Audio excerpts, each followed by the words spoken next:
In a small village, surrounded by hills on all sides, where the mud houses seemed to have sprouted naturally from the earth, lived a young girl named Lena, 10 years old. She was known among the villagers for her quiet beauty and kind manners. Lena lived in a simple house made of clay and wood, with her father Omar and her twin brothers Adam and Karim. Their mother had passed away a year earlier after a sudden illness that left her family heartbroken. Her death created a deep emptiness in their home, one that only Lena managed to fill. She went from being a pampered daughter to becoming the heart of the household, caring for her father and tending to her brothers. Before we continue the story, I invite you to join my WhatsApp channel. You'll find the link in the first comment. And don't forget to tell us which country you're watching this video from. Now, let's continue the story. Despite her young age, Lena took on responsibility with great courage.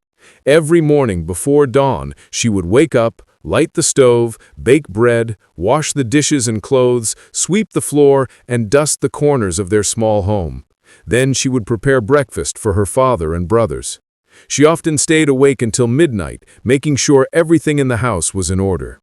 Her father, Omar, was a patient farmer who worked tirelessly with his own hands on the land he had inherited from his father. He plowed, planted, and cared for it as lovingly as he did for his children. A serious man of few words, yet full of deep affection for his daughter, he often said to others, "Lena is not like other girls, she is my treasure." As for the twins, Adam and Karim, they were 13 years old and worked in a small shop their father had bought for them near the market entrance. They were both active and sharp-minded, always eager to earn profits, spending most of their days bargaining, buying, and selling. They weren't bad boys, just busy ones. By nature, the twins were good-hearted boys, yet deep inside, they carried a quiet, hidden jealousy.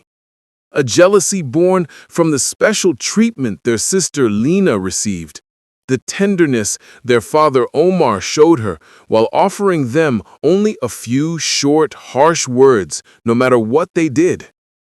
That jealousy grew stronger day by day, flaring up every time their father praised Lena.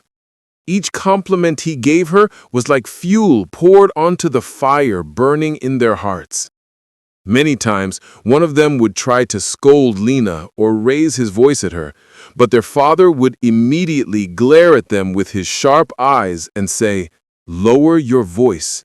You do not speak to your sister like that. She is the pillar of this home." At first, the twins would smile awkwardly and try to hide their irritation, but as time went on, their frustration deepened. Their admiration for Lena's efforts slowly turned into a suffocating resentment. It felt as if her very presence was blocking them from the light of their father's love. Despite all this, Lena treated them with nothing but kindness and affection. She cooked their favorite meals, neatly folded their clothes, washed them with her own hands, and never once complained. She believed with all her heart that within each of them was a seed of goodness, one that simply hadn't bloomed yet. One night, as the moonlight bathed their humble home, Omar sat quietly on the doorstep while Lena prepared him a cup of milk. In the far corner of the courtyard, the twins sat whispering to each other. Karim said to Adam, "Father only sees Lena. It's as if we're not even his sons." Adam replied bitterly, "What's the point of talking? He's made his choice. She's the only one he loves. Sometimes I wish she'd just disappear from this house." Karim looked at him silently and murmured, "I think I know what you mean."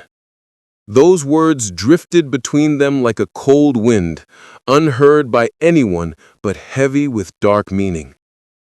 They had planted something dark in the shadows, and the next morning, Lena woke up as usual, before everyone else. She washed her face, put on her simple dress, and went to the kitchen to light the fire and prepare the bread. As always, she glanced through the small window, expecting to see her father, Omar, stepping out of his room, water jug in hand, performing his ablution beneath the old fig tree. But he didn't come out.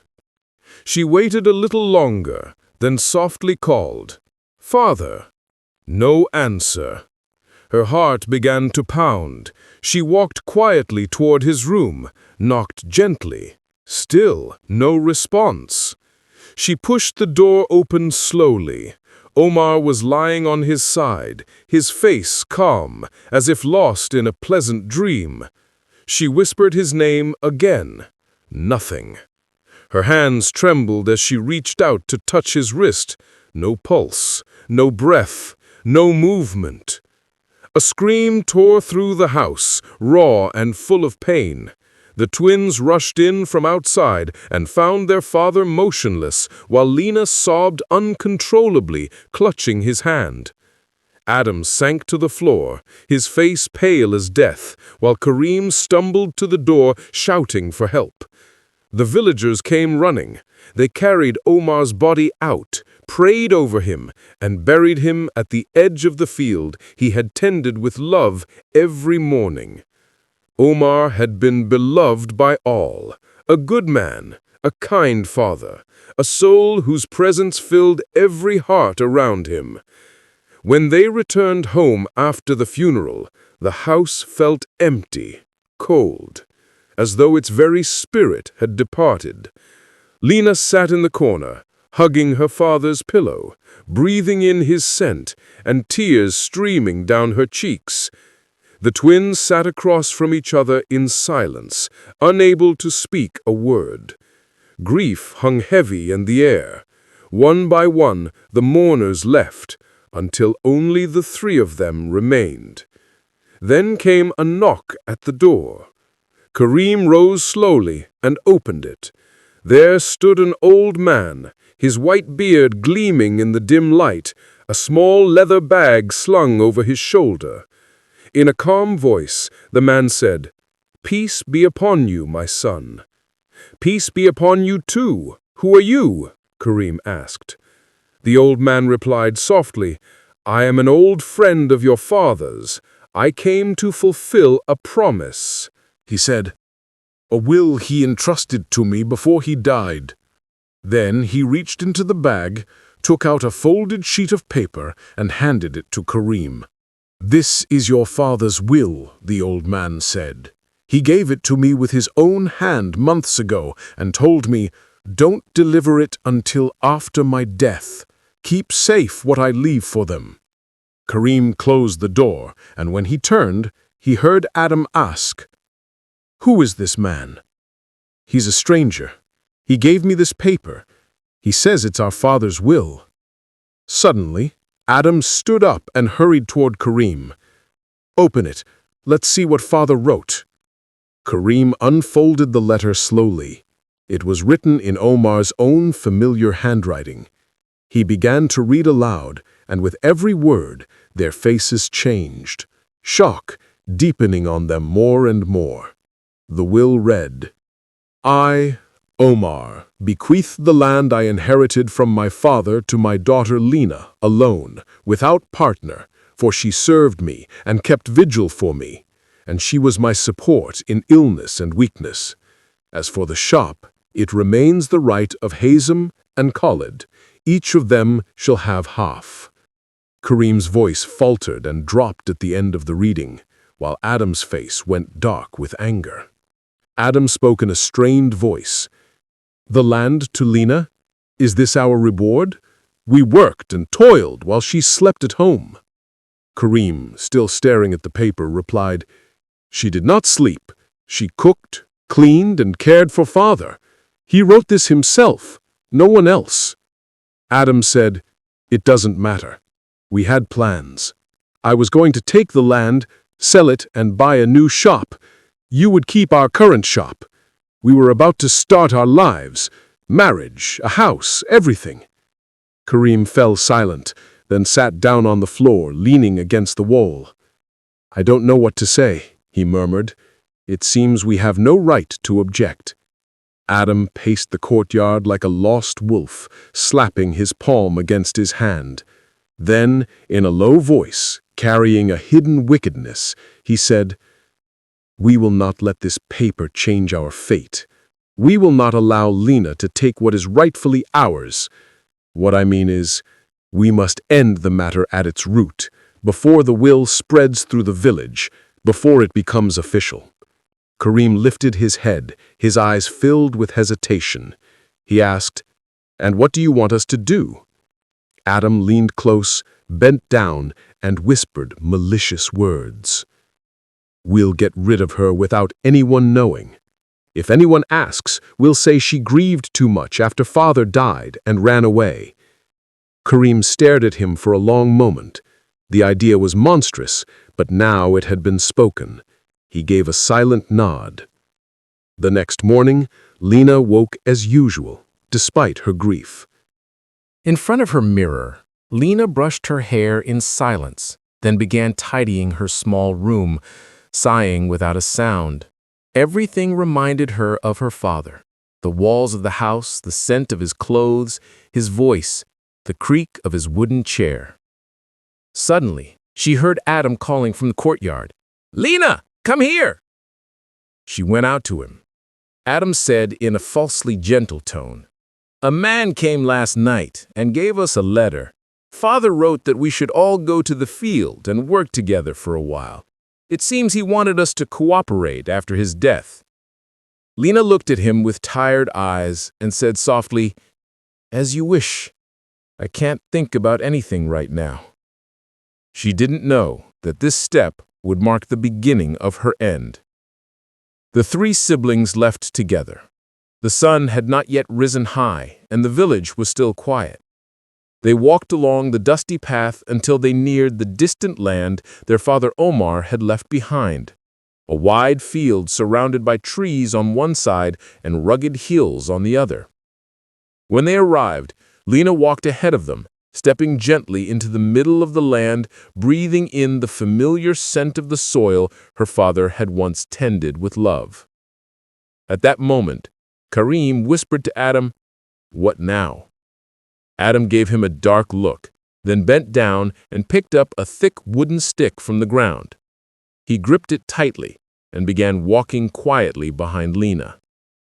Lena stood gazing at the trees, then turned suddenly, only to find Adam standing behind her with the stick raised. Before she could speak, he struck her once on the head. Lena fell to the ground, as if her soul had been torn from her body. Karim rushed forward, staring at her in terror. "Is she dead?" he asked in a trembling voice. Adam knelt down, looked closely, and said coldly, "She's dead." Karim's voice quivered. "What do we do now?" Adam turned his gaze toward the mountains. "Follow me. I know an old cave no one ever enters." He lifted Lena's lifeless body onto his shoulder, and Karim followed him. They took narrow, hidden paths where no one passed, slipping between rocks and thick trees until the village was far behind them. Exhaustion and fear showed clearly on their faces, but the terror of being discovered was stronger than anything else. Finally, they reached an ancient cave, its entrance dark, its floor covered in dust and stones. They threw Lena's body inside. Adam looked at his brother and said firmly, "Let's go. Quickly. Don't ever speak of this." Karim nodded silently, and they both left the place without looking back. Inside the cave, the silence was deep, the air dry and cold. Then, a faint movement. Lena began to stir slowly, as if life was returning to her body after death. The blow to her head had knocked her unconscious, but now she was beginning to open her eyes, her mind foggy with pain. Her hand trembled, her knees weak, but she sat up. She looked around and found herself in a narrow cave, its walls rough and lifeless, the floor littered with dust and gravel. The only sound was her own uneven breathing. Gradually, her memory returned, moment by moment, until she remembered Adam's face before the blow and Karim's uncertain eyes. Could my brothers really have done this? She thought. Have they forgotten that our father died only yesterday? Have their hearts truly turned to stone? She reached up and touched her head, feeling the dried blood in her hair. Nausea and dizziness flooded her, but she whispered to herself, "I will not let this pain defeat me. I will not die here. I will not be their victim." Gathering her strength, Lena stood despite the spinning in her head. She walked toward the cave entrance and peeked outside. What she saw was endless desert, sand stretching beyond the horizon, hills glowing in the fading light. No people, no village, no life, only sand and sky. Her heart trembled, but she raised her hands to the heavens and said, "Lord, you know what's in my heart and you see my weakness. Guide me to safety and be with me." Then she began to walk. She didn't know where, but she believed that movement was better than waiting for certain death. The sand burned her feet, the sun struck her weary face, and her body begged for rest, but she kept walking. Hours passed. Everything around her looked the same, repeating endlessly like a dream without end. She kept walking until the sun began to sink and her shadow stretched long behind her. Sometimes she stumbled, sometimes she fell, but every time Lena she rose thought of her again. father, she imagined his warm smile saying, "You're strong, my daughter, just like me." Tears streamed down her face in silence. She couldn't tell if they were tears of pain, longing, or fear. Suddenly, she stopped walking. Her legs could no longer carry her. She wanted to lie down, even if it meant sleeping on the sand. But then she saw something dark in the distance. She squinted her eyes and began walking toward it. As she got closer, she realized it was an old well. She ran toward it with all the strength she had left until she reached its edge. Leaning over, she saw water shimmering deep below. For the first time in days, she smiled, but the smile didn't last. She had no rope, no bucket, no way to reach the water. She looked around, nothing but rocks and sand. "I will not die of thirst while the water is right in front of me," she said to herself. She looked at the well's narrow opening. It seemed tight, but perhaps slim as she was, she could fit through. She hesitated for a moment, then made her decision. Carefully, she began to climb down, pressing her hands and feet against the earthy walls until she reached the water. She knelt and drank slowly, then scooped up handfuls to wash her face. The cold water revived her body, bringing her back from the edge of collapse. She sat there for a long while, resting and breathing deeply. Then she looked up and whispered, "Now I have to get out." Summoning her strength, she began to climb the same way she had descended, steady, patient, fighting her exhaustion. After 2 attempts, she finally pulled herself up and sat beside the well, gasping for air. Night had fallen. Stars filled the vast sky above her. She lay down on the ground, resting her head on her arm. "I'll stay here tonight," she murmured, "and continue tomorrow." She fell asleep beside the well, in a desert she did not know, but with a heart full of determination and faith. At dawn, Lena awoke to the sound of hooves approaching. She was still weak, her clothes covered in dust, but the sound awakened a flicker of hope inside her. She stood quickly, wiping her eyes, and looked around. In the distance, she saw a rider on horseback, a shadow moving across the sand, scanning the area as if searching for something. She cried out weakly, "I'm here! I'm here!" The rider stopped immediately and turned toward the voice. He saw a young woman standing by a well, waving her arm, her face pale and frightened.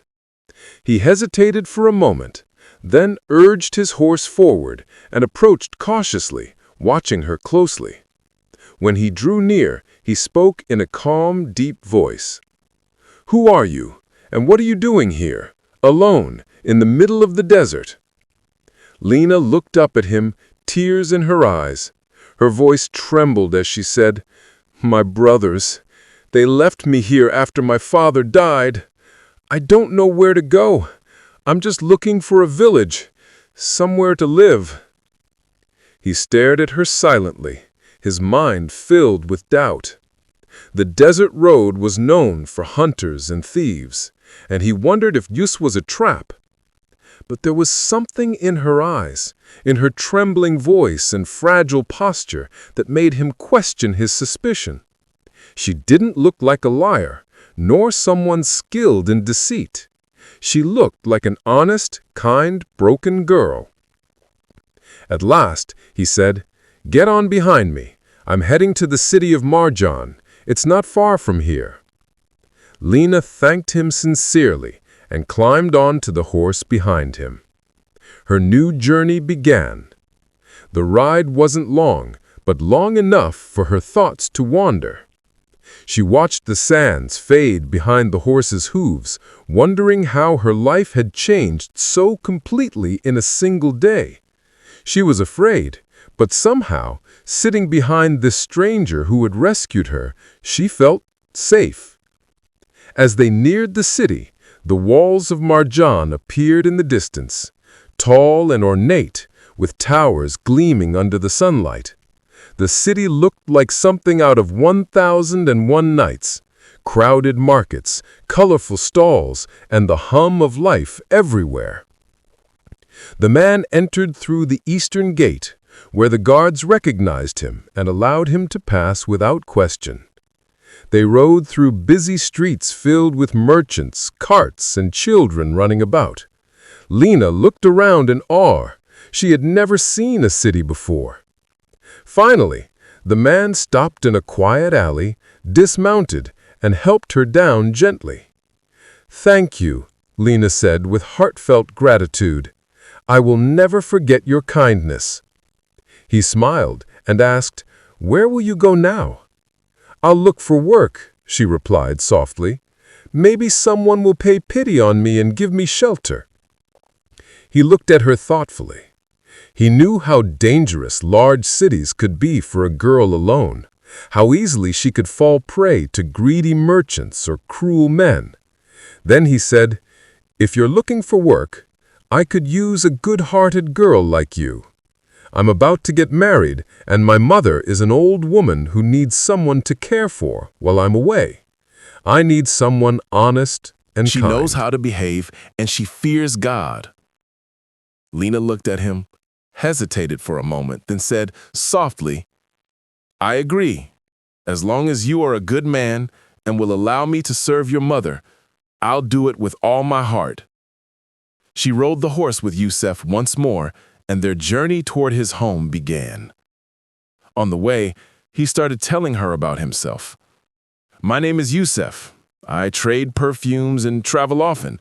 My mother's name is Fatima. She's kind, but she's a little sick.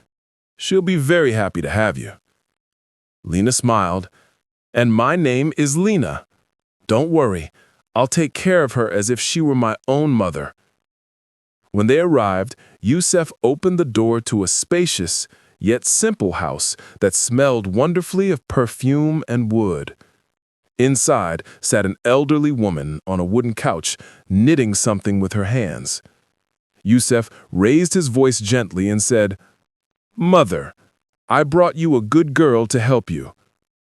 The old woman lifted her head and looked at Lena. She called her closer and asked a few questions about her name and family. Then she said kindly, "Your face doesn't lie, my dear. You'll live with us and be like my daughter." Fatima took Lena's hand, and the two began to talk until all tension between them disappeared. Fatima showed her to her room and handed her some clean clothes to replace her dusty ones. Then she prepared a simple meal for her after learning that Lena hadn't eaten in 2 days. That night, Lena lay on her small bed, staring at the ceiling and breathing deeply. She remembered everything: her father's burial, her brother's betrayal, the strike on her head, being left to die in the cave, her struggle through the desert, and finally, this man who had changed her fate in a single moment. She whispered to herself, "I am not weak. I will never forget what Khalid and Hazem did to me. But I will not seek revenge with my own hands. I'll wait, and one day they will know who Lena truly is." Then she fell asleep exhausted, her heart heavy with pain, but also glowing with hope. The next morning, Lena woke before sunrise and quietly left her room. The smell of night still lingered in the corners of the house, and the air was crisp and clean. She didn't wait for anyone to ask her to do anything. She began cleaning immediately. She took the wooden broom and swept away the dust from the corners, wiped the floor, arranged the cushions, and reorganized everything as if she had lived there for years. Fatima woke up at that time, and when she left her room, she saw Lena working with great energy and dedication. She stood watching in silence, then approached her and said, "I didn't ask you to do anything yet. Why did you start so early?" Lena smiled and replied, "This is your home, and you welcomed me into it. The least I can do is work hard without being told." Fatima was deeply touched by her words. She said nothing, but sat quietly on her chair, whispering to herself, "This girl isn't like other servants. There is something different about her." When Lena finished cleaning, she sat beside Fatima, and they began to talk about life, marriage, and people. Fatima told stories about Yusef's childhood, his father's death, and how she had raised him alone with hardship and patience. Lena listened attentively, feeling as though she were hearing her own story reflected in another's life. As they talked, there was a knock at the door. Lena stood and opened it. There was Yusef, with a young woman of elegant appearance and artificial beauty. Lena would soon learn that this woman was Sarah, Yusef's fiancée. Sarah entered the house and gave Lena a strange look, full of curiosity and silent judgment. Then she whispered to Yusef, "Who is this girl?" "This is Lena," he replied calmly. "She helps my mother with the housework." Sarah smiled, but it was a cold, forced smile. Lena immediately sensed something off, a mix of jealousy, suspicion, and hidden malice behind those painted features. Everyone sat in the main room and began to talk, while Lena went to the kitchen to prepare tea and some simple pastries. She tried to remain calm, though she couldn't shake the uneasy feeling growing in her chest. Later, as she washed the dishes and hummed softly to herself, Sarah suddenly entered the kitchen. She greeted her politely, then stood silently, staring at her for a few seconds. Slowly, she walked closer and took Lena's hand. In a low voice, she asked, "Lena, would you like to earn a lot of money?" Lena froze for a moment, startled by the question. She sensed something dark behind it, but didn't show her surprise. Instead, she smiled slightly and replied, "Who doesn't want money?" Sarah glanced around to make sure no one was listening, then whispered, "I have a simple job for you. If you do it, you'll never work as a servant again. We'll both become rich, live in palaces, and wear silk." Lena said quietly, "What kind of job?" Sarah's eyes gleamed. "You'll put this pill in Madame Fatima's drink. Don't worry, it won't kill her.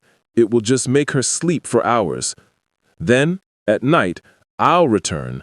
You'll open the door for me, and we'll steal the chest with all the gold inside." Lena stayed silent, watching her closely. Then she nodded calmly. "I understand. I'll take care of it. Don't forget to come at night." Sarah left, thinking Lena had agreed, but what she didn't know was that Lena was already planning her downfall. Lena went straight to Fatima and told her everything. At first, Fatima didn't believe her and became nervous. "Sarah? I don't think she'd do something like that." Lena replied with confidence, I know it sounds strange, but I can prove it. How? Asked Fatima. When she comes tonight, let me handle it. Don't make a sound. I'll open the door, let her steal the chest, and you'll hear everything with your own ears. Fatima finally agreed. We should tell Yusef too. That evening, when Yusef returned, Lena and Fatima told him the whole story. He didn't believe it either. He doubted her. If Sarah doesn't come, he said coldly, you'll leave this house, Lena. Lena smiled, but if she does, you'll see the truth for yourself. Yusef and his mother hid in the next room waiting. Hours passed. Just before dawn, there was a faint knock at the door. Lena opened it. There stood Sarah, smiling, triumphantly. She hurried inside and went straight to the room with the chest. She began rummaging through it until she found what she wanted, gold and jewels that sparkled under the faint light. We'll be rich, she whispered with a laugh. We'll never need anyone again. But Lena replied calmly, that's not going to happen. At that moment, Yusef and his mother stepped out from behind the curtain. They had heard everything. Sarah froze, the chest slipping from her trembling hands. Yusef's face darkened with fury. I never imagined you'd be the thief, he said harshly. Then he gestured to the guards he had summoned in advance. Take her. The next morning, Yusef and Lena stood before the judge, where Lena recounted every detail and testified against Sarah. The judge turned to Sarah and said sternly, since the testimony is clear and the evidence is present, the accused will be detained until her final sentence is determined. When Yusef and Lena left the court, word spread quickly through the neighborhood about the honest girl who had saved the house from betrayal. In just a few days, Lena had become a symbol of loyalty and truth. Fatima told her son, we must never let this girl go. She's a treasure beyond price. Yusef smiled. I agree. And perhaps she's even more than that. He looked at Lena, who stood smiling despite her exhaustion, her eyes shining with pride.